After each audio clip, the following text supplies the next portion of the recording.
కీర్తన వాక్య భాగంలో నుండి ప్రియులారా 3వ అధ్యాయం 5వ వాక్యాన్ని ఈ సమయంలో ఒక మాటను మనము చదువుకుందాము.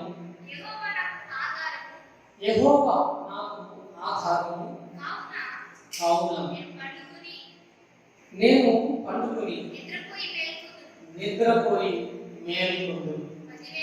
ప్రియమైనటువంటి దేవుని బిడ్డలారా, మన పితరుడైన దావీదు యొక్క కీర్తన భాగంలో కీర్తనకారుడైనటువంటి దావీదు గారు సెలవిస్తూ, యెహోవా నాకు ఆధారము, నేను చక్కగా నిద్రపోయి పండుకుని నేను మేలుకొందును అని చెప్పి దావీదు గారు సెలవిస్తున్నాడు.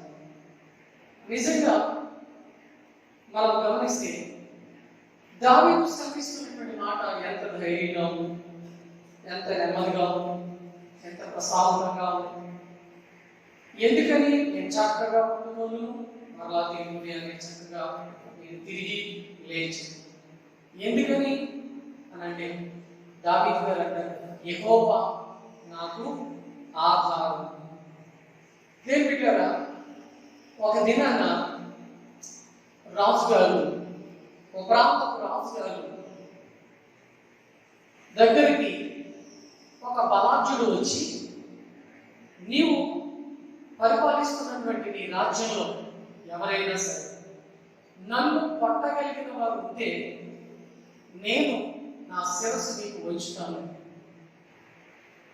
అదే కనుక ఎవరైనా నన్ను ఓడించడానికి బలాఢ్యులు లేకపోతే నీ రాజ్యాన్ని నేను తృణీకరిస్తాను, నాది అని చెప్పి అక్కడ ఆ బలాఢ్యుడు రాజు దగ్గరికి వచ్చి మాట్లాడుతూ ఉన్నాడు. అయితే ఆ రాజు గారు ఒక యుద్ధ పంక్తిని ఏర్పాటు చేశారు. యుద్ధ పంక్తిని ఏర్పాటు చేసి ఆ యుద్ధ పంక్తిని ఆ బలాఢ్యుడు పెట్టి ఆ బలాఢ్యుడు చేత కేకలు వేస్తున్నారు. ఆ బలాఢ్యుడు అరుస్తున్నాడు, ఎవడైనా సరే నన్ను కొట్టగలిగిన వారు ఉంటే రండి, నన్ను తాకగలిగిన వారు ఉంటే రండి అని చెప్పి అలాగా కేకలు వేస్తున్నారు. ఆ కేకలు కేకలు కేకలు రోజులు దాటుతున్నాయి, కానీ ఎవరు కూడా ముందుకి రాలేకపోతున్నారు. దినాలు గడుస్తున్నాయి, కానీ ఎవరు కూడా ముందుకి ఆ రాజ్యంలో నుంచి రాలేకపోతున్నారు. అలాంటి పరిస్థితుల్లో ఒక దినాన ఒక వ్యక్తి వచ్చి ఆ రాజుగారి దగ్గరికి వెళ్ళి అంటున్నాడు, అయ్యా మీరు అవకాశం ఇస్తే నేను ఆ బలాఢ్యుని కొడతాను, అతని మీదకి వెళ్తాను అని చెప్తున్నాడు. అప్పుడు ఆ రాజుగారు నవ్వుకున్నాడు.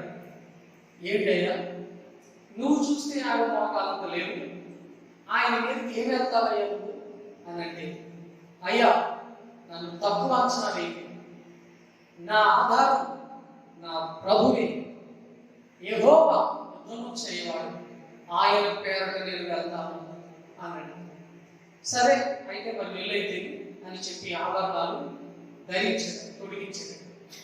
అవి అతనికి వాడుకగా లేనందున అతనికి షూటబుల్ కాలేదు. అందుకని అతను ఆ ఆభరణాలు తీసేసి ఒక కర్ర ఒకటి తీసుకున్నాడు. 5 నున్నని గులకరాలు తీసుకుని వాటిని పట్టుకుని యుద్ధ బంధువులకు వెళ్ళాడు. ఆ వ్యక్తి బలాఢ్యుడు, నువ్వు కర్రలు పట్టుకుని వస్తున్నావు, నేనేమైనా కుక్కనా అని చెప్పి తన దేవతల పేర్లు ఎత్తి పట్టుకుని అతను దూషించాడు, మాట్లాడాడు. అలాగ మాట్లాడినప్పుడు ఆ వ్యక్తి అంటున్నాడట, నేను నా దేవుడైన యెహోవా పేరట నీ మీదకి యుద్ధానికి వస్తున్నాను, కాబట్టి ఈ దినమే నా దేవుడు నిన్ను నా చేతులకి అప్పగిస్తున్నాడు, నేను నిన్ను చంపి ఇదిగో నీ తలకై నరికివేయుదును అని చెప్పి యుద్ధానికి బయలుదేరి ఇశ్రాయేలీయులకు రాజైన దేవుడైన యెహోవా పేరట నీ మీదకి వస్తున్నానని చెప్పి ఆ కర్రలో గొల్పరాడు పెట్టి గిరిగిరాలు తిప్పి ఆ రాడు పెట్టి కొట్టగానే వెంటనే అతని మసకము తగిలి ఆ బలాఢ్యుడు కుప్పకూలిపోయాడు. వెంటనే తన వరలో తీసి తన శిరస్సు నరికి దానిని పట్టుకుని ఆ రాజు దగ్గర పెట్టాడు. దేని బిడ్డగా మీరు గమనించండి. అంతటి కేకలు వేస్తున్నటువంటి వ్యక్తి, రోజులో అనేకమైన దినాలు కేకలు వేసిన వ్యక్తి యుద్ధ పంటలోకి ఎవరు కూడా రాలేదు. కానీ ఒక వ్యక్తి వచ్చి, ఇదిగో నేను వెళ్తున్నాను యుద్ధానికి అని చెప్పి వెళ్ళి అతని యొక్క శిరస్సును ఖండించి ఆ యొక్క శిరస్సు పట్టుకెళ్ళి రాజు గారి ముందు పెట్టాడు. అనగా మనం గమనిస్తే ఆ వ్యక్తి చూసినప్పుడు రాజు అన్నాడు, వాని మోకాలంత లేవు, నువ్వు ఎలాగెళ్తున్నావు యుద్ధానికి అతని మీదకి అంటే అప్పుడు అన్నాడట, ఆ యెహోవాయే నాకు ఆధారం, ఆ ఇశ్రాయేలీయుల దేవుడే నాకు ఆధారం. అంటే ఈ వ్యక్తి ఎవరిని ఆధారంగా చేసుకుని అతని మీదకి యుద్ధానికి వెళ్ళాడు అంటే ఒక దేవుడైన యెహోవాను తాను ఆధారంగా చేసుకుని ఆ దేవుడైన యెహోవాను బట్టి ప్రియులారా యుద్ధానికి బయలుదేరి వెళ్ళాడు. నిజంగా దేవుడే ఆధారంగా ఉంది. ఆ బలార్జుని గెలిచి ఆ బలార్జుని ఓడించి అతని శిరస్సు ఖండించి దేవుడే ఆ యొక్క వ్యక్తి చేతులకు దాన్ని అప్పగించాడు. ఆ వ్యక్తి దావీదు, ఆ బలార్జుడే గొల్లియాతు. హల్లెలూయా, దేవునికి స్తోత్రం కలుగును గాక. ఈరోజు దావీదు ఎవరిని తనకు ఆధారముగా చేసుకున్నాడు అని అంటే దేవుని తనకు ఆధారముగా చేసుకున్నాడు. ఈరోజు నీవు ఎవరిని నీకు ఆధారముగా చేస్తున్నావు ఒకసారి నువ్వు ఆలోచించు. నిజంగా దావీదు దేవుని తనకు ఆధారముగా చేసుకున్నాడు. దేవుని ఆధారంగా చేసుకుని దేవుని యొక్క ఆధారం చేత ఆ గొల్లియాతు మీదకు వెళ్ళి ఆ గొల్లియాతును ప్రియులారా కొట్టగా వెంటనే అతడు గొప్ప కూలిపోయినట్లు దేవుని యొక్క వాక్యంలో మనం చూస్తా ఉన్నాం. ఈరోజు దేవుని బిడ్డలమైనటువంటి మనము, దేవుని యొక్క బిడ్డలుగా దేవుని ఆరాధిస్తున్నటువంటి మనము మన జీవిత కాలంలో, మన యొక్క జీవిత పర్యంతంలో మనం ఎప్పుడు కూడా ఎవరిని ఆధారంగా చేసుకోవాలి అంటే మనం ఆరాధిస్తున్న ఇశ్రాయేలు దేవుడైన యెహోవాను మనం ఆధారంగా చేసుకోవాలి. ఎప్పుడైతే ఆయన నువ్వు ఆధారంగా చేసుకుంటావో ఇదిగో దేవుడు నీకు ఈ గొప్ప కార్యాలు చేయబోతున్నాడు. దేవుని ఆధారంగా చేసుకున్న వారు ఏం పొందుకుంటారు, దేవుని ఆధారంగా చేసుకున్న వారికి దేవుడు వారి జీవితాలలో ఏం చేస్తాడు అనే కొన్ని మాటలు ఈ దినాన్న ప్రభు పేరు మీకు చెప్పాలని నేను ఆశపడుతూ ఉన్నాను. దేవునికి స్తోత్రం కలుగును గాక. హల్లెలూయా. దేవుడిని కనుక మనం ఆధారం చేసుకుంటే దేవుడు నీ పట్ల చేయబోతున్న ప్రియుల అద్భుతమైన కార్యములు ఏమిటి, నీ పట్ల చేయబోతున్నటువంటి తన యొక్క ఉద్దేశం ఏమిటి అనగా మనం గమనిస్తున్నట్లయితే మొట్టమొదటిగా దేవుడిని ఆధారం చేసుకున్నప్పుడు దేవుడు నీ పట్ల ఏం చేయబోతున్నాడు వాక్యం సెలవిస్తుంది. కీర్తన గ్రంథము 68వ కీర్తన 19వ వాక్యాన్ని మనం చదువుతున్నప్పుడు ప్రభు ఈ మాట సెలవిస్తూ ఉన్నాడు. ఏమిటనగా గమనిస్తే, ప్రభువు స్తుతి నొందును గాక, అనుదినము ఆయన మా భారము భరించుచున్నాడు. దేవునికి స్తోత్రం కలుగును గాక. ప్రియమైనటువంటి దేవుని బిడ్డలారా, మనం గమనిస్తున్నట్లయితే అక్కడ కీర్తనకారుడు దేవుని యొక్క వాక్యం ముందు సెలవిస్తా ఉన్నది, అనుదినము మా భారము భరించువాడు ఆయనే. అనుదినము మా భారము భరించువాడు ఆయనే. ప్రియులారా, దయచేసి మీరు గమనించండి. నిజముగా ఒక వ్యక్తి ఒక సహోదరుని దగ్గరికి వెళ్ళి అన్నాడట, నాయన ఒక మంచిగా పెళ్ళైనటువంటి వ్యక్తి దగ్గరికి వెళ్ళి, పెళ్లి చేసుకుని పిల్లలు కలిగినటువంటి వ్యక్తి దగ్గరికి వెళ్ళి అన్నాడట ఆ పెద్ద మనిషి. ఏమన్నాడంటే, నీవు సముద్రాన్ని ఈదుతావా లేకపోతే నీవు సంసారాన్ని ఈదుతావా అని చెప్పేసి అడిగాడట.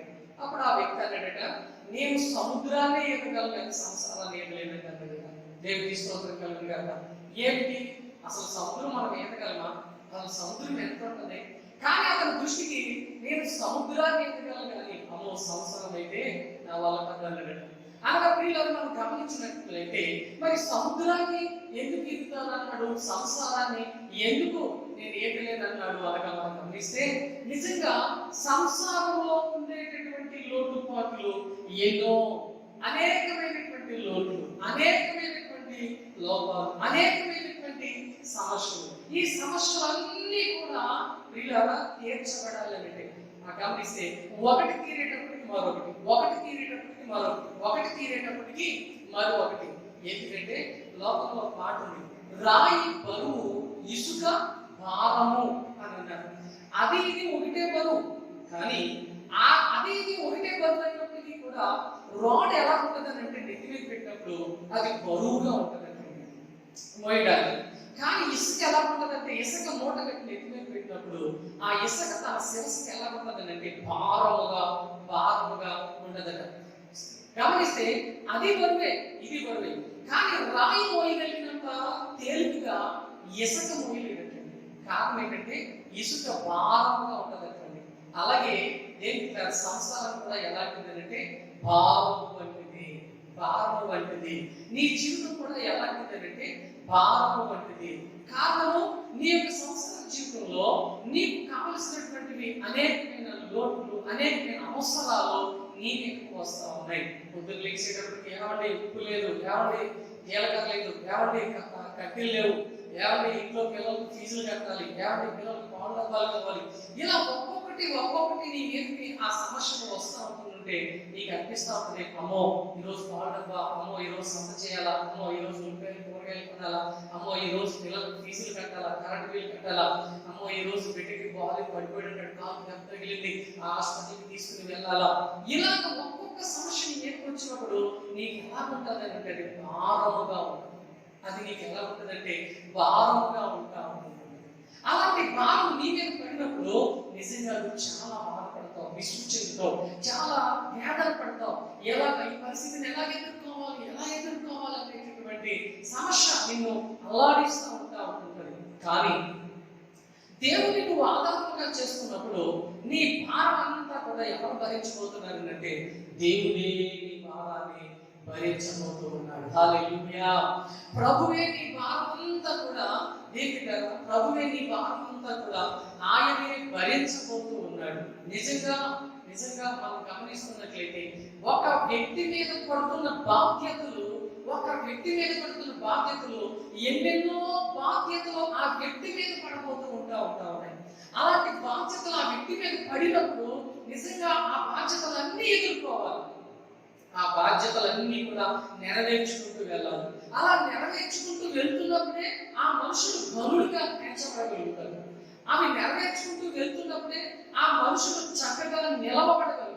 కానీ వాటిని నెరవేర్చలేకపోతున్నప్పుడు ఆ మనుషుడు ఏమాత్రము కూడా తన జీవితకాలంలో గనుడుగా ఉండలేడు. జయం పొందినటువంటి వాడిగా ఉండలేడు.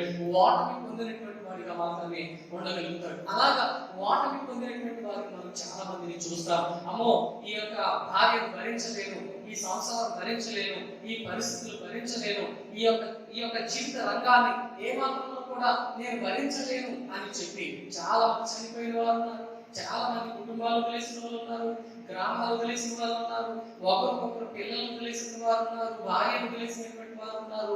కారణం ఏంటంటే వారి యొక్క శిరస్సుకు దానిని భరించగలిగినంత ఓపిక వారు కనిపించట్లేదు, వారిలో అనుగ్రహించడం లేదు. కానీ ఈరోజు దేవుడు నీతో చెప్తున్నాడు, ఆ దేవుని కనుక నువ్వు ఆధారముగా చేసుకోగలిగినట్లయితే నిజంగా ప్రియమైనటువంటి దేవుని బిడ్డ, ఆ దేవుడు నీ భారం అంతా కూడా ఆయన భరించడం ప్రారంభిస్తాడు. నీ భారం అంతా కూడా ఆయనే భరించి నీ భారం అంతా కూడా ఆయన భుజముల మీద ఆయన వేసుకుని, ఏ భారం అయితే నీ మీదకి వచ్చిందో ప్రియుడా, రాత్రి కాలం ముందు నీ మీద పడినటువంటి ఆ భారాన్ని ఉదయకాలం అయ్యే సమయానికి దేవుడే ఆ భారం అంతా కూడా తీర్చబోతూ ఉన్నాడు. హల్లెలూయా. మనం గమనిస్తే ఇశ్రాయేలు ప్రజలు ఐగుప్తు నుంచి వారు బయలుదేరి వచ్చేస్తున్నప్పుడు వారందరూ అడుగుతున్నారు, ఓ మోషే నీళ్లు కావాలి మాకు, ఏటి సంగతి మాకు నీళ్ళేవి అని చెప్పి మోషేని వారు అడుగుతూ ఉంటుంటే, మోషే ప్రభువా ఈ ప్రజలకు నీళ్లు కావాలట, ఈ ప్రజలు నీళ్లు త్రాగుతారట, వారు దప్పిక కలిగి ఉన్నారట అని చెప్పి మోషే ప్రభువును అడుగుతూ ఉన్నప్పుడు నిజంగా ప్రభు అన్నాడట, మోషే నీ చేతిలో ఉన్న కర్ర తీసుకుని ఆ బండలు కొట్టు, ఇదిగో నీకు నీళ్లు వస్తాయి అని దేవుడు మోషేతో చెప్పినప్పుడు మోషే తన చేతిలో ఉన్న కర్ర తీసుకుని బండలు కొట్టాడట. ఆ బండలు కొట్టగానే ఆ బండల నుంచి ఏమొచ్చింది అంటే వారు సమృద్ధిగా తాగగలిగినటువంటి నీళ్లు సమృద్ధిగా బండలో ఉంచుకోగలిగిన. Praise the lord. దేవునికి మహిమ కలుగును గాక. ఇశ్రాయేలు అందరూ కూడా ఆ నీళ్ళలో పడి వారి కడుపారా, వారు తృప్తి తీరా ఆ నీళ్లను త్రాగి వారు నెమ్మది పొందారటండి. ఎక్కడి నుంచి వచ్చాయి ఆ నీళ్లు? వాళ్ళకి బండలో నుంచి వచ్చినాయి. ఆ బండలో నుంచి నీళ్లు వచ్చినాయి అంటే వీరిని దేవుడు ద్వారా ఆ నాయకుడైన మోషే దేవుడికి దేవుడు అడిగాడు, ప్రభా ఈ ప్రజలకు నీళ్లు కావాలి అని చెప్పి. ఆ నీళ్లు దేవుడు బండలో నుంచి వస్తాయి, ఆ బండల కొట్లు అని చెప్పినప్పుడు నిజంగా ఆ బండలో నుంచి నీళ్లు వచ్చినాయి. ఆ నీళ్లు వారు త్రాగారు. అంటే ఇప్పుడు ఇశ్రాయేలు నీళ్లు కావాలని చెప్పి ప్రభు ఆ యొక్క మోషే, వారి నాయకుడైనటువంటి మోషే అడిగినప్పుడు ఇప్పుడు మోషే ఎవరికి చెప్పాడు దాన్ని, ఎవరిని ఆశ్రయించాడు దాన్ని, ఎవరిని ఆధారంగా చేసుకున్నాడు ఆ నీళ్ల కొరకు అనగా మనం గమనిస్తే ఆ నీళ్ల కొరకు దేవుడిని ఆధారంగా చేసుకున్నాడు మోషే, ప్రభువుని ఆధారంగా చేసుకున్నాడు మోషే. అందుకనే ఆ భారం ఆ ప్రజలందరికీ నాయకుడిగా ఉన్నాడు కనుక ఆ నీళ్లు తెచ్చిపెట్టేటటువంటి బాధ్యత మోషేకే ఉంది. ఇప్పుడు ఆ నీళ్లు తేవాలంటే ఎంతమందికి తేగలడు చూడండి. కనీసం ఒక వ్యక్తి అమ్మా ఆ నీళ్ళు వచ్చి పట్టించాలి, మంచి నీళ్ళు అమ్మా అనంటే కూర్చుని గ్లాస్ తో తెచ్చి నీళ్ళు ఇవ్వడానికి, బిందులో నీళ్లు తెచ్చి ఇవ్వడానికి నేనేమన్నా అనుకుంటూ లేకపోతున్నటువంటి మనుషులు చూస్తా ఉన్నాం ఈ లోకంలో. అలాంటి 6 లక్షల మందికి నీళ్లు కావాలంటే ఎక్కడి నుంచి వస్తాయి, ఎక్కడి నుంచి తెచ్చి ఇవ్వగలం? నిజంగా ఆ మాట, ఆ పరిస్థితి మోషేకి ఎంత భారం, ఎలాంటి భారం, ఎటువంటి భారం, ఏ విధమైనటువంటి భారం.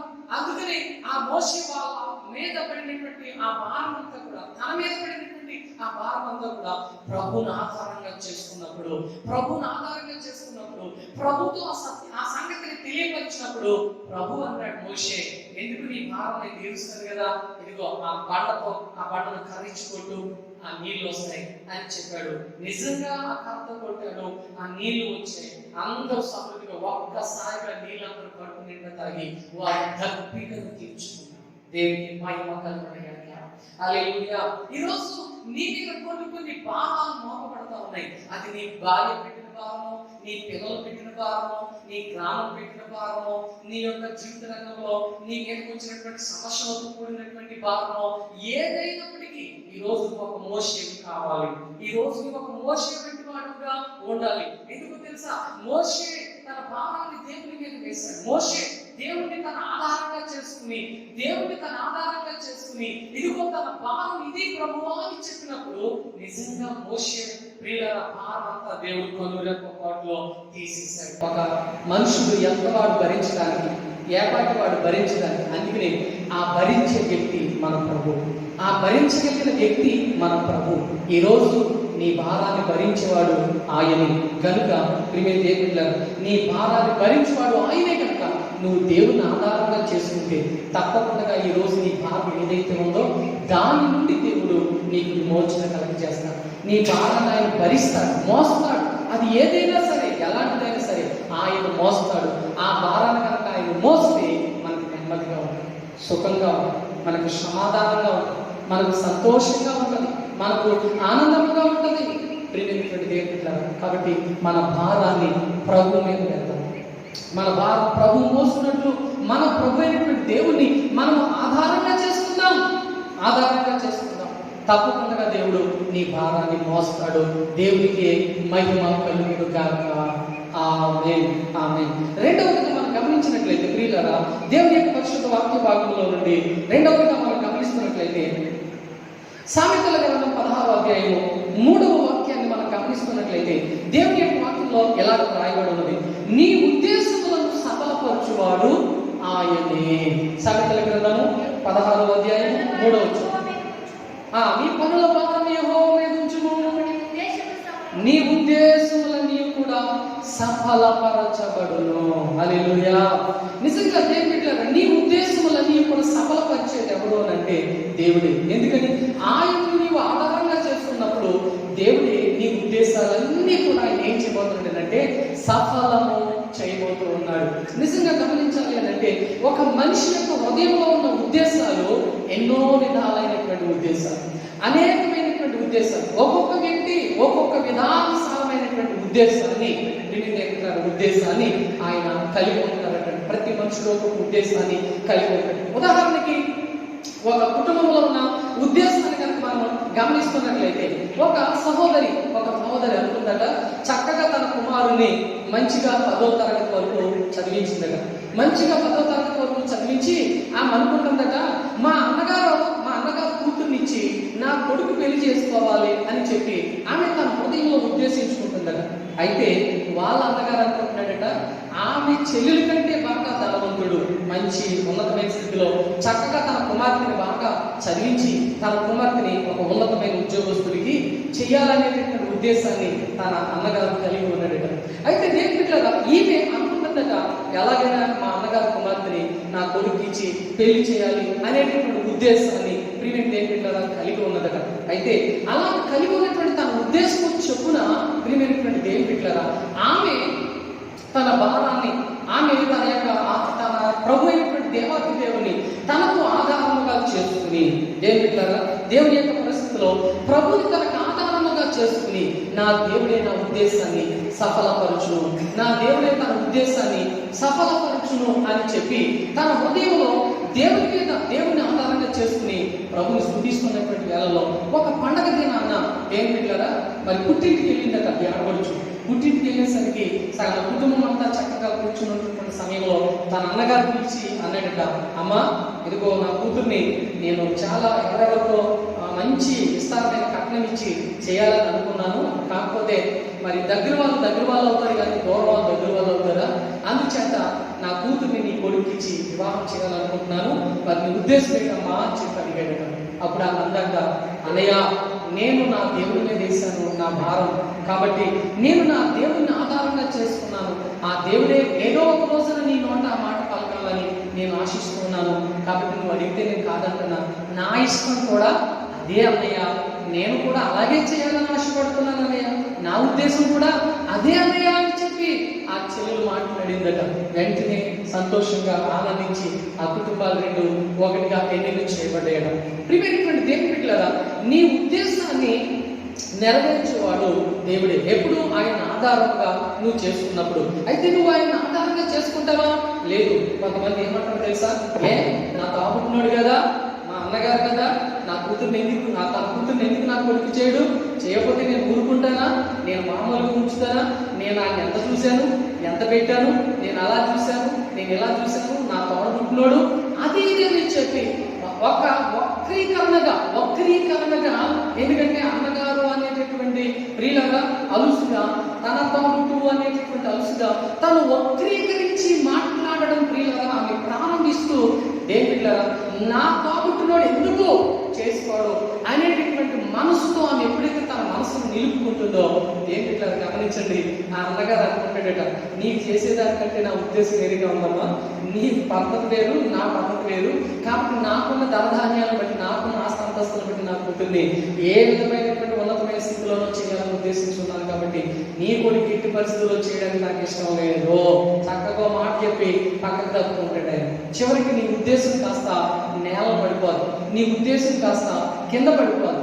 అందుకని ఇలాగ ఓడిపోయిన వారు చాలా మందిని మనం చూస్తాం, ఇలాగ తొలగిపోయిన వారిని చాలా మందిని చూస్తాం. ఆ తర్వాత గొడవలు పెట్టుకుని, కక్షలు పెట్టుకుని విడిపోయి, తొలగిపోయి, తొట్టిల్లిపోయిన వారిని కూడా చాలా మందిని చూస్తాం. ఇదంతా దేనికోసం అనంటే, ఎప్పుడైతే నువ్వు దేవుడిని ఆధారం చేసుకున్నావో, నేను దేవుడిగా నీ ఉద్దేశం, నీ హృదయంలో ఏ ఉద్దేశం అయితే ఉందో ఆ ఉద్దేశాన్ని నెరవేర్చేవాడు ఒక్క దేవుడు తప్ప ఇక మరి ఎవరి చేత కూడా ఆ ఉద్దేశాన్ని మనం నెరవేర్చుకోలేము. అందుచేతనే నీ ఉద్దేశములు నిజంగా గమనిస్తే ఎన్నో ఉద్దేశాలు నువ్వు కలిగి ఉంటావు. అయితే నువ్వు కలిగి ఉన్న ప్రతి ఉద్దేశం వెనకాల నీ దేవుడు ఆధారంగా ఉండాలి, నీ ప్రభువు ఆధారంగా ఉండాలి.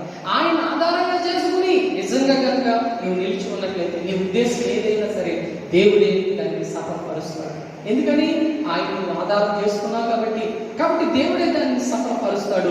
నీ కార్యములన్నీ కూడా దేవుని సమస్తము నెరవేర్చబడతా ఉంటాయి. కాబట్టి దేవుని ఆధారంగా చేసుకున్న ప్రతి ఒక్కరిలో కూడా వారి యొక్క ఉద్దేశాలన్నీ కూడా తప్పకుండా దేవుడు నెరవేరుస్తాడు. ఈరోజు దేవుడిని ఆధారం చేసుకోకుండా ఎన్నో ఉద్దేశాలు పెట్టుకుని, నేను ఆ ఉద్యోగం చేయాలి, నేను ఈ ఉద్యోగం చేయాలి, నేను ఎస్ఐ అవ్వాలి, నేను పోలీసు అవ్వాలి, నేను డాక్టర్ అవ్వాలి అని చెప్పి ఎన్నెన్నో ఉద్దేశాలకి కడుపులో పెట్టుకున్నా గాలికి దుమ్మెగిరినట్లు, గాలికి గాలిపటం ఎగిరినట్లు ఇవన్నీ కూడా గాల్లో కలిసిపోతాయి తప్ప నీ జీవితంలో నెరవేర్చబడాలి అనేదైతే మటుకు కేవలం శూన్యం. ఏమి కూడా వాటి యొక్క నెరవేర్పును మనం ఎంత మాత్రం కూడా మనం చూడలేము. దేవునికి మహిమ కలుగును గాక. ఆమేన్. అందుకని దేవుని మనం ఆధారంగా చేసుకుంటే నీ ఉద్దేశాలన్నీ కూడా ఆయన నెరవేరుస్తాడు. మొదటిది, నీ భారము ఆయన భరిస్తాడు. నీ భారము ఆయన భరిస్తాడు. రెండవది, నీ ఉద్దేశములను ఆయన నెరవేరుస్తాడు. దేవునికి స్తోత్రం కలుగును గాక. మూడవదిగా మనం గమనిస్తున్నట్లయితే కీర్తన గ్రంథము 57వ కీర్తన 2వ వచనాన్ని దయచేసి దేవునిలారా మనం గమనిస్తున్నట్లయితే కీర్తన గ్రంథము 57వ కీర్తన 2వ వచనాన్ని మనం గమనిస్తున్నట్లయితే, అమ్మా, మహోన్నతుడైన దేవునికి, నా కార్యము సఫలము చేయి దేవునికి నేను మొరపెట్టుచున్నాను. దేవునికి స్తోత్రం కలుగును గాక. ప్రియమైనటువంటి దేవుని బిడ్డలారా, మూడవదిగా మనం గమనిస్తే ప్రభువును ఆధారంగా చేసుకున్నప్పుడు నీ కార్యం అంతటిని కూడా ఆయన ఏం చేయబోతున్నాడు అంటే సఫలము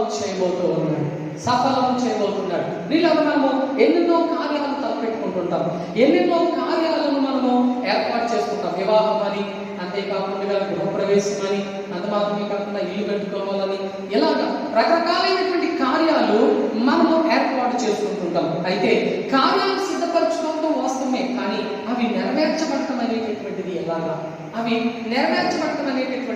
చాలా మందిలో కార్యాలు నెరవేర్చబడటం అనేటటువంటి వాటిని మనం చూడలేదు. ఎందుకంటే చాలా మంది కార్యాలు ఆగిపోతూ ఉంటాయి. ఇప్పుడు కూడా కొంతమంది పెళ్ళిళ్ళు వీళ్ళని ఇంకా కరోనా ఆ యొక్క విషయాన్ని బట్టి చాలా మంది పెళ్ళిళ్ళు ఆగిపోయి, చాలా మంది కార్యక్రమాలన్నీ కూడా ఆగిపోయి ఆటంకమైపోయింది. మనం గమనిస్తున్నట్లయితే చాలాసార్లు నీ కార్యాలు ఆగిపోతూ ఉంటుంటాయి, కానీ ప్రభువుని ఎప్పుడైతే నువ్వు ఆధారం చేసుకుంటావో తప్పకుండా దేవుడు నీ కార్యాన్ని ఆయన సఫలం చేస్తాడట. ఎలాగనంటే కానాను అనేటటువంటి ఒక ఊరిలో వివాహం జరుగుతూ ఉంది. ఈ వివాహం జరుగుతున్నప్పుడు ప్రియమైన దేవుని బిడ్డలారా, ఆ వివాహానికి యేసు ప్రభువారు ఆయన తమ యొక్క తల్లిగారు కూడా పిలువబడ్డారు. యేసు ప్రభువారు తమ తల్లిగారు కూడా పిలువబడ్డారు. అలాగే గ్రామస్తులు, బంధువులు అందరూ కూడా పిలువబడ్డారు. ఆ యొక్క వివాహంలో ద్రాక్షారసం అయిపోయిందండి. అంటే వివాహానికి వీళ్ళ ద్రాక్షారసం అనేది చాలా ప్రాముఖ్యం. ఆ ప్రాముఖ్యమైనటువంటి ఆ ద్రాక్షారసం అక్కడ లేకుండా పోయింది. మరియమ్మ గారు వచ్చి తన కుమారుడైన ప్రభుతో అంటున్నారు, కుమారుడా, ద్రాక్షారసం అయిపోయింది, వివాహం ఆగిపోతుందేమో అని చెప్పి ఆమె అంటూ ఉంది. అయితే ప్రభు అన్నారు, అమ్మా, ఇదిగో నువ్వు నా సమయం ఇంకా రాలేదు, నా సమయం సమీపించినప్పుడు తప్పకుండా కార్యం సఫలం అవుతుందని చెప్పి తల్లిగారితో చెప్పినప్పుడు ఆ తల్లిగారు అంటున్న పరిచారకులు చూచి కుమారుడు చెప్పినట్లు చేయండి అని చెప్పి ఆమె వెళ్ళిపోయింది. కొద్ది నిమిషాలకి యేసు ప్రభు వారితో కొన్ని బాణాలు తీసుకురండి అని చెప్పి ఆ రాతి బాణాలు తెచ్చి వాటి నిండా నీళ్లు పోయిందని చెప్పి ఆ యొక్క ప్రభు వారు ఆకాశం తన చేతులు ఎత్తి ప్రార్థన చేశారట. ప్రార్థన చేశారట పరిచారకులు. ఇప్పుడు వాటిని తీసుకుని వెళ్ళి విందు ప్రధానికి పట్టుకెళ్ళి వాటిని ఇవ్వండి అని చెప్పగానే ఆ యొక్క ద్రాక్షారసాన్ని తీసుకుని విందు ప్రధాని దగ్గరికి పెట్టుకెళ్ళి, అయ్యా, ఇంకో ద్రాక్షారసం జనులందరికీ వడ్డించమంటారా అని చెప్పి ఆ జనులందరికీ పంక్తిని కూర్చున్న వాళ్ళందరికీ ఆ ద్రాక్షారసాన్ని వడ్డించినప్పుడు వాళ్ళందరూ కూడా త్రాగి తృప్తి చెందారట. వివాహము ఘనంగా మహిమకరంగా పిల్లగా ఆ వివాహం అంతా కూడా కొనసాగిపోయిందట. మరియమ్మ గారు చెప్తారు, కుమారుగా పిల్ల అనుకుంటుందేమో, ద్రాక్షారసం లేదు అని. ఎందుకంటే అక్కడ ద్రాక్షారసము లేని లోటు అక్కడ ఉంది, అందుచేతనే అక్కడ ఆ వివాహం ఆగిపోతుందేమో అన్నారు. కానీ గమనించండి ప్రియులారా, ఆ వివాహ కుటుంబ సభ్యులు ఎవరిని ఆధారం చేసుకున్నారంటే సర్వశక్తిమంతుడైన ప్రభువుని వారు ఆధారము చేసుకున్నారు. ఎందుకంటే ప్రభువుని ముందే ఆ వివాహానికి పిలిచారు, ప్రభువుని ముందుగానే ఆ వివాహానికి ఆహ్వానించారు. ఈరోజు నీ కార్యానికి ఎవరిని ఆహ్వానిస్తున్నా ముందు, నీ కార్యక్రమాలకు ఎవరిని ఆహ్వానిస్తున్నా ముందు, నీ కార్యక్రమాలకి ఎవరిని తీసుకొచ్చి ముందుగా నీ ముందు ఉంచుకుంటున్నావు ఒకసారి నువ్వు ఆలోచించు. నీ ఇంటి దగ్గర పెట్టుకుంటున్నావు ఆలోచించు. నీ జీవితంలోకి ఆహ్వానిస్తున్నావు ఆలోచించు. నీ తలపులు, నీ ఆలోచనలు, నీ ఉద్దేశాలు ఏ రీతిగా ఉన్నాయో ఒకసారి నువ్వు గమనించు. వారు ముందుగానే ప్రభువుని పిలిచి వారి యొక్క ఇంట వారు చేర్చుకున్నారు. ప్రియమైనటువంటి దేవుడు, అందుచేతనే సర్వశక్తివంతుడైనటువంటి దేవుడు ఆ కార్యం ఏమాత్రం కూడా, ఆ వివాహం అనే కార్యం ఏమాత్రం కూడా ఆగిపోకుండా ఘనంగా ఆ వివాహం అనేటటువంటి కార్యక్రమము ప్రియులారా అద్భుతంగా జరిగిపోయింది. లోటు లేకుండా ఆ వివాహం అంతా కూడా జరిగింది. కార్యం ఆగలేదు, కార్యం సఫలమైపోయింది. హల్లెలూయా, హల్లెలూయా. ఈరోజు నీ కార్యం అంతటినీ కూడా నీ దేవుడు ఏం చేయబోతున్నాడు అంటే సఫలము చేయబోతున్నాడు, నెరవేర్చబోతున్నాడు. నా కార్యం ఆగిపోయింది అని బాధపడడానికి దేవుడు నీకు ఏ విధమైనటువంటి బాధను ఆయన అనుగ్రహించట్లేదు, ఆనందాన్ని అనుగ్రహిస్తున్నాడు. ఎందుకు తెలుసా? దేవుడే నీ కార్యాన్ని నెరవేర్చుకుంటూ వెళ్ళిపోతున్నాడు. కార్యం ఆగిపోతే సంతోషం కాదండి, కార్యం నెరవేర్చబడితేనే సంతోషం, నెరవేర్చబడితేనే మన హృదయాల్లో ఆనందం, సంతోషం. కాబట్టి ఆ ఆనందము, ఆ సంతోషము ప్రభువు మనందరికీ కూడా ఆశ్చర్యకరంగా ఇవ్వబోతున్నాడు. కాబట్టి నీ కార్యం నెరవేరుస్తాడు ఎప్పుడు? ప్రభుని నువ్వు ఆధారముగా చేసుకున్నప్పుడు. ఈ రోజునైనా ఇక ప్రభుని ఆధారం చేసుకున్నప్పుడు ఏమైనా కార్యాలు తలపెడుతున్నామేమో ఒకసారి ఆలోచించి ప్రభుని ఆధారంగా చేసుకుని నీ కార్యాలు ప్రారంభించు. తప్పకుండా నీ కార్యాలను సఫలపరిచేవాడు దేవుడే. దేవుడే నీ కార్యాలన్నీ కూడా ఆయన నెరవేర్చబోతున్నాడు. పైగా ఘనంగా నెరవేర్చబోతున్నాడు నీ కార్యాలన్నీ కూడా. కాబట్టి దేవుని యొక్క సముఖంలో నీ దేవుడిని మనం ఆధారంగా చేసుకున్నప్పుడు మన కార్యాలన్నీ కూడా ఆయన సఫలము చేయబోతున్నాడు. దేవునికి మహిమ కలుగును గాక. ఆమేన్. నాలుగవదిగా ప్రియమైన దేవులారా, మన ప్రభువుని ఆధారంగా చేసుకున్నప్పుడు నాలుగవదిగా ఆయన ఏం చేయబోతున్నాడు అనగా పరిశుద్ధ వాక్య భాగంలో పేతురు మొదటి ఆ యొక్క పేతురు గారు రాసినటువంటి మొదటి పత్రిక 5వ అధ్యాయము 7వ వాక్య భాగాన్ని మనం గమనిస్తున్నట్లయితే, ఆయన మిమ్మల్ని గూర్చి చింతించుచున్నాడు కనుక మీ చింత యావత్తు ఆయన మీద వేయుడి. ప్రియులారా గమనించండి, ప్రభువు మిమ్మల్ని గూర్చి ఆయన చింతిస్తున్నాడు. గమనించండి దేవుని బిడ్డలారా, చింత అనేది మనం గమనిస్తూ ఉంటున్నట్లయితే ఏమైనా మన జీవితంలో జరగలేనప్పుడు, నెరవేరలేనప్పుడు, మన పట్ల అనుగ్రహించబడలేనప్పుడు మనం చాలా చింతిస్తాం. ఉదాహరణకి బిడ్డ ఫెయిల్ అయిపోయాడంటే ఎంతో చింత కలుగుతుంది. ఏమైనా పని జరగలేకపోయింది అని అంటే మనకి ఎంతో చింత కలుగుతుంది. ఏదైనా బిడ్డ మరి పుట్టిన బిడ్డ ఎరగకపోతున్నది అని అంటే మనకు చాలా చింత కలుగుతుంది. నీ బిడ్డ ఏ విధంగా చేతైనా అక్కడికి రాకపోతే నీ మనసులో చాలా మరి ఉన్నతమైనటువంటి చింత నీలోనికి కలుగుతూ ఉంటుంది.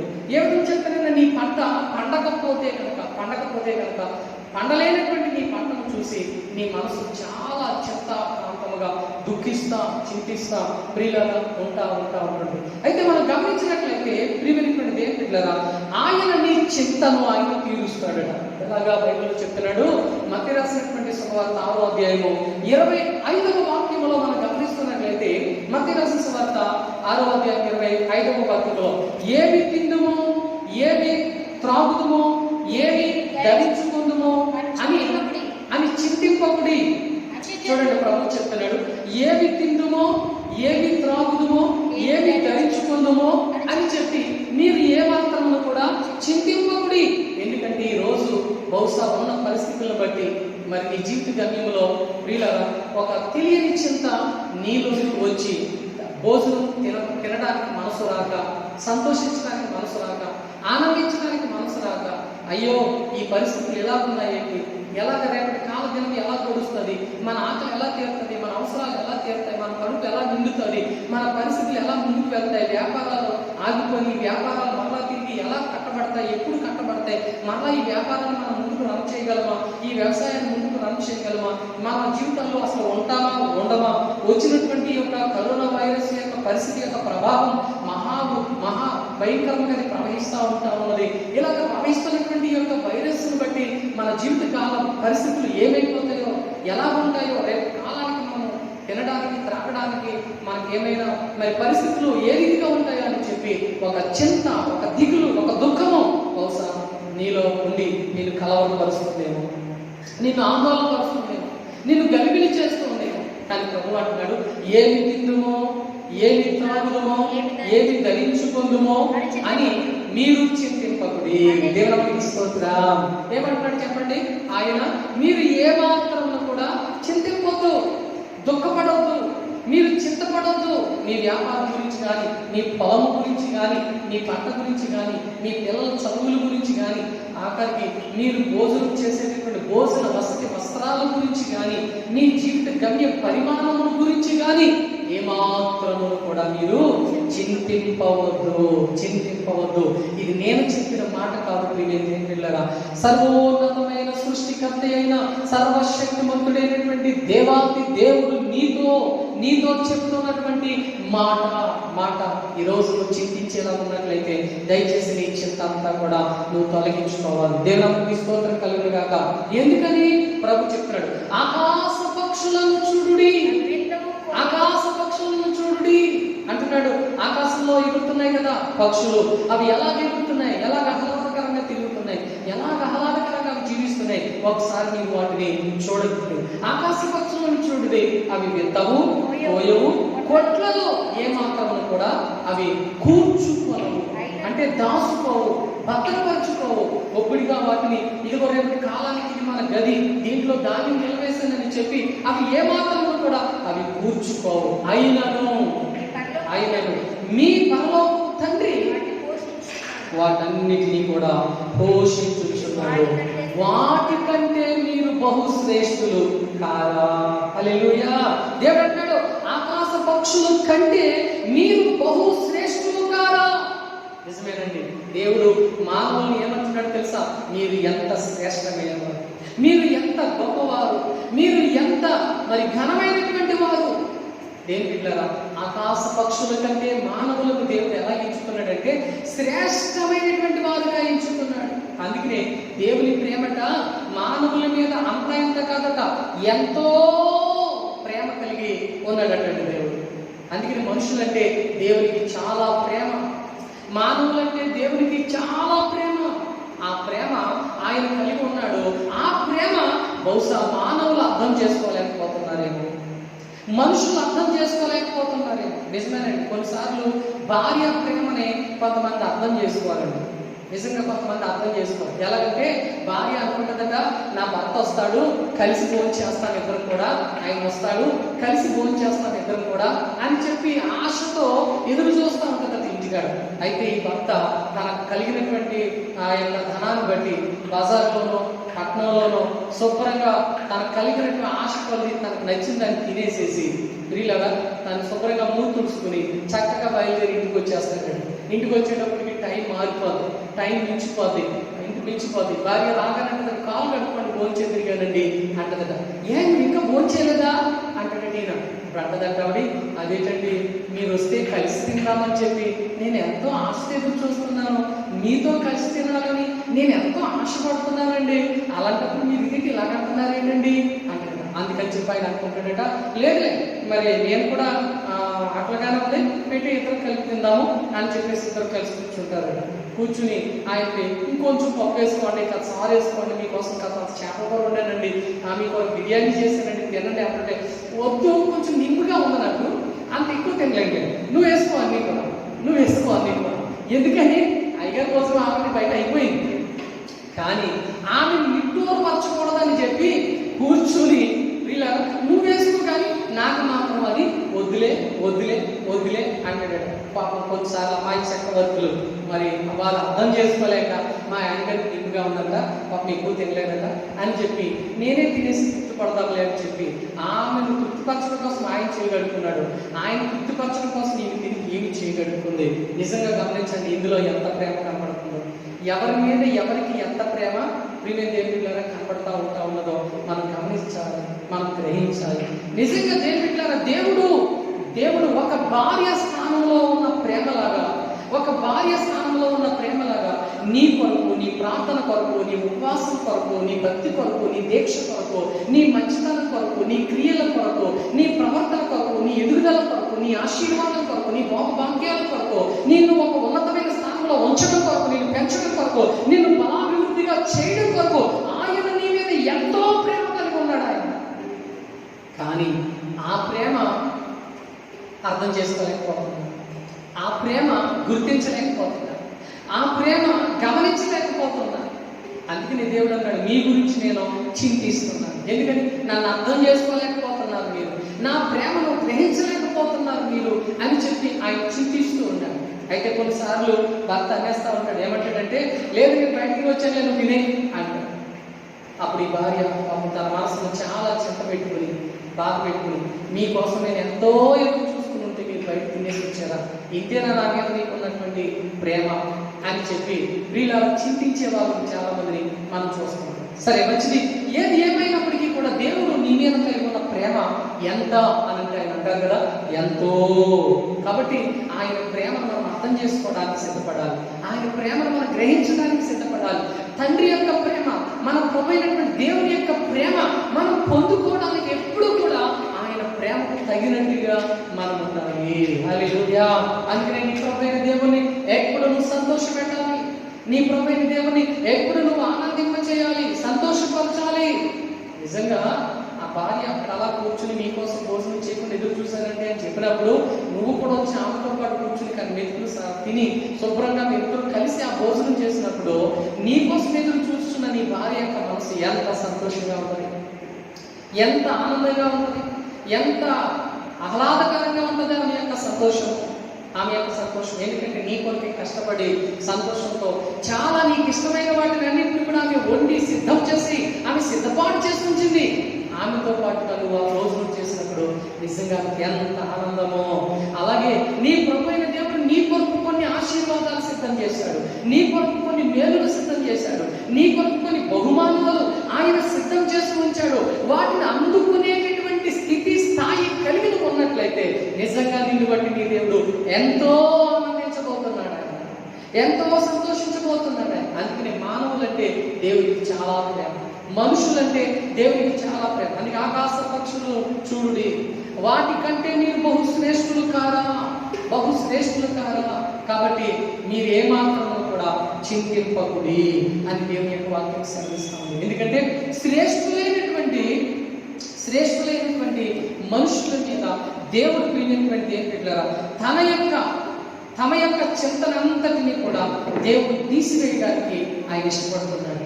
ఆ చింత నీ మీద లేకుండా చేయడానికి ప్రభు ప్రియులారా ఇష్టపడుతున్నాడు. అందుకనే ఆకాశ పక్షులను పోషిస్తున్న నేనే నా ప్రియమైన దేవుని జనాంగము, నా ప్రియమైనటువంటి దేవుని యొక్క బిడ్డలారా, ఎదిగో ఆకాశ పక్షులను పోషిస్తున్న నేను మిమ్ములను కూడా పోషించుచున్నాను. అందుకనే దేవుడు నిజంగా నీకు ఏ దారిలో, ఏ స్థితిలో, ఏ పరిస్థితిలో, ఏ రీతిగా, ఏ విధంగా నీ కొరకు ఆయన తేబోతున్నాడో, నిజంగా ఆ తేబోవచ్చున్నటువంటిది నీకు గొప్ప సంతృప్తిని ఇవ్వబోతుంది, గొప్ప సంతోషాన్ని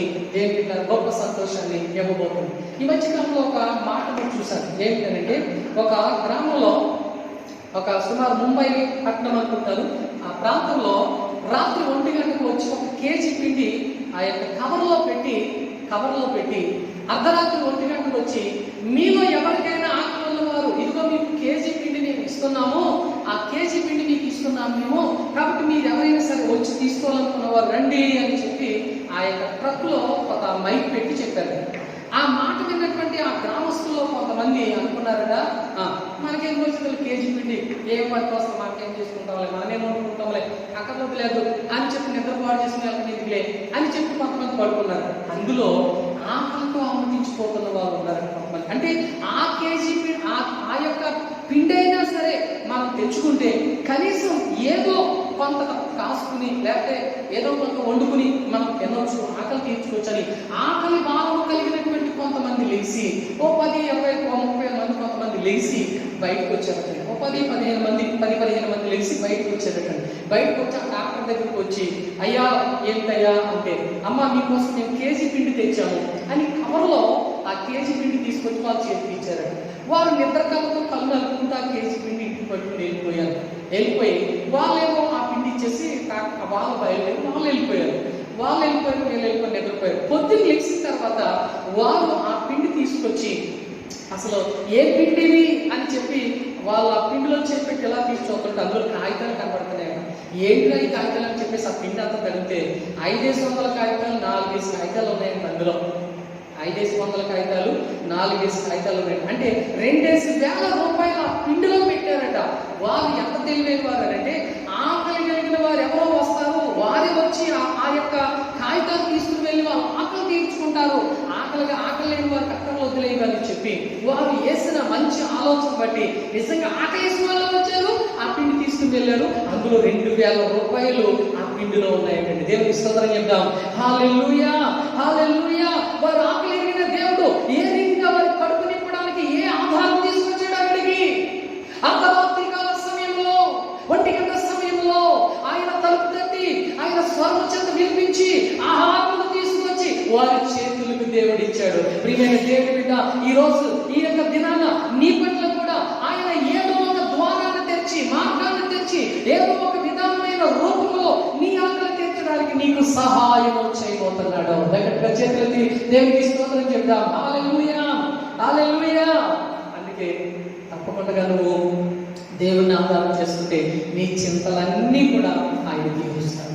నీ చింతలన్నీ కూడా ఆయన తీరుస్తాడు. బహుశా ఈరోజు నువ్వు ఏ చింత కలిగి ఉన్నా సరే, నీ బిడ్డ చదవట్లేదని చింతపడుతున్నావా, నీ బిడ్డకి ఇంకా వివాహం కాలేదని చింతపడుతున్నావా, పెళ్ళి ఆగిపోయిందని చింతపడుతున్నావా, ఇంకా ఇల్లు కట్టబడలేదు అని చెప్పి చింతపడుతున్నావా, అనారోగ్యంతో బాధపడుతున్నానని చింతపడుతున్నావా, లేదా ఒకవేళ కరోనా వచ్చి హాస్పిటల్లో ఇదిగో వైద్యం జరుగుతూ నేను బ్రతుకుతానా లేదా అని చెప్పి వ్యాధి చేతకు చింతపడుతున్నావా, ఈరోజు దేవుని ఆధారంగా చూస్తూ నీ చింత అంతా కూడా ఆయన తొలగించబోతున్నాడు.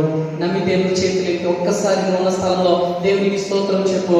హల్లెలూయా, హల్లెలూయా, హల్లెలూయా.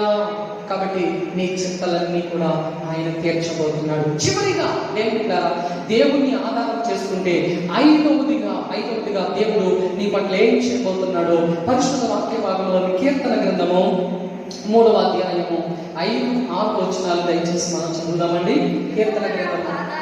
యెహోవా నాకు ఆధారము కావున నేను పండుకొని నిద్రపోయి మేల్కొందును. 10,000 మంది దండెత్తి నా మీదకు వచ్చి మోహరించినను నేను భయపడను. దేవునికి స్తోత్రం కలుగును గాక. హల్లెలూయా. ప్రియమైన దేవుని బిడ్డలారా, 5వదిగా మనం గమనిస్తే ప్రియమైన దేవుని బిడ్డలారా, దేవుని యొక్క వాక్యం చెప్తుంది, శత్రు భయము నీకు లేకుండా చేస్తాడంట దేవుడు. ఎప్పుడైతే నీ దేవుడిని యెహోవాను నీవు ఆధారముగా చేసుకున్నావో శత్రు భయము నీ మీదకు రాకుండా, శత్రు భయము నీకు లేకుండా చేస్తాడంట. ఎందుకంటే ఇదిగో రాత్రి కాలము ఆహారం తిని నేను దేవుని ఆధారముగా చేసుకుని నేను పండుకొనినాను, ఉదయకాలంలో నేను తేటగా సంతృప్తిగా నేను తిరిగి పైకి లేవనెత్తగలుగుతాను. ఇదిగో అనేకులు నా మీదకు దండెత్తుకుని వచ్చి నా మీద మోహరించినప్పటికీ నేను భయపడను అని భక్తుడు చెప్తున్నాడు. ఎందుకని? దేవుడు తను ఆధారంగా చేసుకున్నాడు కనుక, ఇదిగో దేవుడే నాకు ఆధారం కాబట్టి నేను భయపడను అని చెప్పి భక్తుడు సెలవిస్తున్నాడు. ఈరోజు నిజంగా శత్రువులు నిన్ను కమ్మి చుట్టుముట్టి నీ మీద దాడి చేసి నిజంగా నిన్ను పడగొట్టాలని వారు చూస్తున్నప్పటికీ కూడా దేవుడు నీకు ఆధారంగా ఉన్నప్పుడు ఆ శత్రు భయము నీకు లేకుండా దేవుడు చేస్తాడట. ఎలా చేయబోతున్నాడు? వీళ్ళ రాజులు రాసిన 2వ గ్రంథం 6వ అధ్యాయము 13వ వాక్యం నుండి దేవుని యొక్క మాటలు మనం గమనిస్తున్నట్లయితే, రాజులు రాసిన 2వ గ్రంథము 13వ వాక్యం నుండి 16వ వాక్యం వరకు దేవుని యొక్క మాటలు మనం చదువుతున్నప్పుడు అక్కడ బైబిల్లో ఎలాగ మాట సెలవిస్తా ఉన్నాడు దేవుడు. అతడు రాజులు రాసిన 2వ రాజులు రాసిన గ్రంథము 6వ అధ్యాయము 13వ వాక్య భాగంలో, అందుకు రాజు నేను మనుషులను పంపి అతనికి తెప్పించినట్లు నీవు వెళ్ళి అతడు ఉన్న చోటను చూచి రమ్ము అని సెలవీయగా అతడు దోతానులో ఉన్నాడని వర్తమానము తెచ్చాను. కాబట్టి రాజు అచ్చటికి గుర్రములను రథములను సైన్యమును పంపాను. రాత్రి వేళ వచ్చి నలుదిశలను ఖడ్గము చుట్టుకొనగా దైవజనుడైన అతని పనివాడు జందల కడలేచి బయటకు వచ్చినప్పుడు గుర్రములను రథములను సైన్యం అందరూ నిలిచి పట్టణం చుట్టూ కమ్ముకుని ఉండగా కనబడేది. అతని పనివాడు అయ్యో నా ఏలువాడా మనం ఏం చేయను ఆ దైవజనులతో చెప్పగా దేవునికి స్తోత్రం. ప్రియమైన దోతాను ప్రాంతంలో దైవజనుడు ఎలీషా అలాగే తన శిష్యుడు గెహజీ వారు మేడ ప్రాకారం మీద ఉన్నప్పుడు ఆ యొక్క పట్టణంలో ఉన్నప్పుడు దోతాను పట్టణంలో ఉన్నప్పుడు రాజు వారిని సంహరించాలని చెప్పి కొంతమంది శత్రువులను పంపించారు. వారు పట్టణం చుట్టూ దోతాను పట్టణం చుట్టూ వారు రథాలు గుర్రాలు రౌతులు పట్టుకుని భయంకరమైన ప్రీతిగా వారు శత్రువులు నిలిచి ఉండగా వారిని హతనం చేయడానికి నిలిచి ఉండగా తన పనివాడు తెల్లవారుజామున లేచి బయటకు వచ్చి చూసినప్పుడు శత్రువులు పట్టణం చుట్టూరు వారు ఉన్న స్థలం చుట్టూరు కమ్ముకుని ఉండటం చూచి లోపలికి వెళ్ళి అయ్యో నా ఏలినవాడా ఇదిగో మనల్ని చంపుటకు వీళ్ళందరూ కూడా మనల్ని కమ్ముకుని ఉన్నారయ్యా అని చెప్పగానే నిజంగా ఎలీషా 18వ వచనంలో మనం చూస్తే ఎలీషా ఏమన్నాడనంటే 18వ వచనంలో, యెహోవా అమ్మ 18వ వచనంలో మనం చూస్తే ఆ దండువారు సమీపించినప్పుడు ఎలీషా ఈ జనులను అంధత్వముతో మొత్తమని యెహోవాను వేడుకొనగా ఆయన ఎలీషా చేసిన ప్రార్థన ఆలకించి వాళ్ళందరినీ అంధత్వముతో మొత్తెను. హల్లెలూయా. ప్రియులను గమనించండి, గెహజీ వచ్చి అంటున్నాడు కదా, అయ్యా నా ఏలినవాడా, ఇదిగో రాజు సైన్యాన్ని పంపాడు, శత్రువులు మనల్ని చుట్టుముట్టేశారు, మనం ఏమైపోతామో అని చెప్పి మాట్లాడుతున్నప్పుడు దైవజనుడు ఎలీషా ప్రార్థన చేస్తున్నాడు, ప్రభువా ఈ శత్రువులు ఇదిగో మమ్మల్ని ఏమీ చేయకున్నట్లు అంధత్వంతో వారిని మీరు మొత్తండి ప్రభువా అని చెప్పి దైవజనుడు ఎలీషా ప్రార్థన చేస్తున్నప్పుడు నిజంగా ఆ శత్రువులందరూ కూడా ఏం కలిగి ఉన్నారంటే అంధత్వాన్ని కలిగి ఉన్నారు. వారు ఆలోచించిన శత్రుత్వం వారిలో లేకుండా పోయింది, వారి అహంకారం లేకుండా పోయింది, వారి రాక్షసత్వం లేకుండా పోయింది. ఈ రోజున ప్రియమైనటువంటి దేవుని బిడ్డలారా, నీవు దేవుణ్ణి ఆధారముగా చేసుకున్నప్పుడు దేవుడు ప్రియులారా నీ శత్రువుల బాధ నుండి ఆయన నిన్ను ఏం చేయబోతున్నాడు, నిన్ను తప్పించబోతున్నాడు. కీర్తన 3వ అధ్యాయము 7వ వాక్య భాగంలో మనం గమనిస్తూ ఉంటున్నప్పుడు దేవుడు ప్రియులారా ఈ మాట, యెహోవా లెమ్ము, నా దేవా నన్ను రక్షించుము, నా శత్రువులందరినీ దవడ ఎముక మీద కొట్టువాడవు నీవే. దేవుని నామమునకు స్తోత్రం. ఈ దినాన నీ శత్రువులను దవడ ఎముక మీద కొట్టువాడు ఎవరు అని అంటే దేవుడే. నీ శత్రువుల నుండి విడిపించేవాడు దేవుడే. నీ శత్రువులు నీకు చుట్టుముట్టుకొనకుండా వారిని తప్పించినటువంటి వాడు దేవుడే, ప్రభువే. నిజమే, ఈరోజు చాలా మంది నీ మీద శత్రుత్వం కలిగి నిన్ను శత్రువులుగా తేనె పట్టుని ఏగల కమ్మినట్లుగా వారు నిన్ను కమ్ముకుని ఉండవచ్చు. నీ శత్రువులు నిన్ను చూసి ఇదిగో నీ మీద వారి పగ తీర్చుకున్నట్టు కొరకు సిద్ధపడవచ్చు. కానీ నీ దేవుడు ఏం చేయబోతున్నాడో తెలుసా, వారిని దవడ ఎముకతో హతము చేయబోతున్నాడు. వారిని ఆ శత్రువులను ప్రభువే పారదోలబోతున్నాడు. అంధత్వముతో వారిని మొత్తబోతున్నాడు ఆయన. బహుశా ఈ రోజు ఇదిగో నా శత్రువులు నన్ను కమ్మేస్తున్నారు, నా పని జరగకుండా నా పనికి అడ్డుగా నన్ను బాధ పెట్టి, నన్ను కృంగదీసి, నన్ను ఎన్నో విధాలుగా రాసి రంపాన పెట్టి నా మీద తిరగబాటు చేసి నన్ను హతము చేయడానికి చూస్తున్నారు అని ఒకవేళ నువ్వు భయపడవచ్చు. కానీ ప్రభు చెప్తున్నాడు, దేవుడు నువ్వు ఆధారం చేసుకున్నట్లయితే నీ శత్రువులందరినీ కూడా జయించువాడు ఆయనే. ఆయన పాతాళంలో వారిని తొక్కువాడు ఆయనే. వారి ఎముకలను ఎరగగొట్టువాడు ఆయనే. ఎందుకంటే బైబిల్ చెప్తుంది, యుద్ధము యెహోవాది. నువ్వు యుద్ధం చేస్తే ఏం చేయగలవు? నువ్వు యుద్ధం చేస్తే నువ్వేం చేయగలవు? కానీ దేవుడు యుద్ధం చేస్తే ఆ యుద్ధంలో ఒక గొప్ప సంగతి, చాలా గొప్ప సంగతి. హల్లెలూయా. దేవుని నామమునకు స్తోత్రం. నువ్వు యుద్ధానికి అవకాశం దేవుడికి ఇవ్వాలి, సమయం దేవుడికి ఇవ్వాలి, సమయాన్ని దేవుడికి అప్పగించాలి. ఆ యుద్ధం చేయడానికి దేవుడికి సమయాన్ని ఇవ్వాలి. మనం దేవుడా జ్ఞాపకం చేసుకో, దేవుడి మాటలు జాగ్రత్తగా నీ మనసులో పెట్టుకో. నీ శత్రువును చూసి భయపడవద్దు, ఏడవద్దు, కృంగిపోవద్దు, కృషించిపోవద్దు. దేవునికి అప్పగించి ప్రార్థన చేయండి. దేవుని ఆధారంగా చేసుకుని దేవుని కంటే చూడు. ఎందుకని ఎలీషా భయపడలేదు వారిని చూసి. ప్రభువా నన్ను చుట్టుముట్టిన ఈ శత్రువులందరూ అంధత్వంతో మొత్తునాయన. ఒక్క చిన్న ప్రార్థన. ఎందుకనంటే వారిని దగ్గరికి వెళ్ళి నన్నెందుకురా చంపడానికి చూస్తున్నారు, నా మీద ఎందుకురా వస్తున్నారు మీరని వాళ్ళతో కైమాడలేదు ఎలీషా, దెబ్బలాడలేదు ఎలీషా, పోరాడలేదు వారితో ఎలీషా. దేవుని ఆధారంగా చేసుకున్నాడు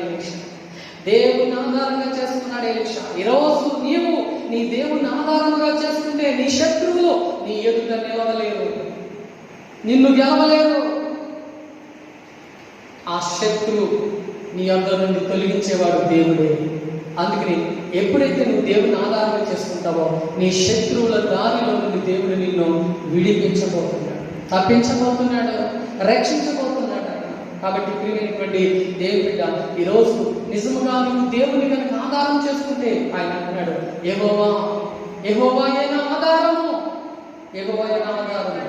నేను పండుకొనినప్పటికీ కూడా ఇదిగో నేను ఉదయాన్నే చక్కగా ఆనందంగా సంతోషంగా తిరిగి పైకి లేపబడతాను. ఎందుకన్నాడు ఆ మాట అంటే, ఒకటి నీ భారాన్ని ఆయన మోయబోతున్నాడు, నీ భారాన్ని ఆయన తీర్చబోతున్నాడు, నీ భారాన్ని ఆయన భరించబోతున్నాడు. రెండవది నీ ఉద్దేశములన్నీ కూడా ఆయన సఫలపరచబోతున్నాడు. మరి నువ్వు తృప్తిగా ఉండకపోతే ఎలా ఉంటావు?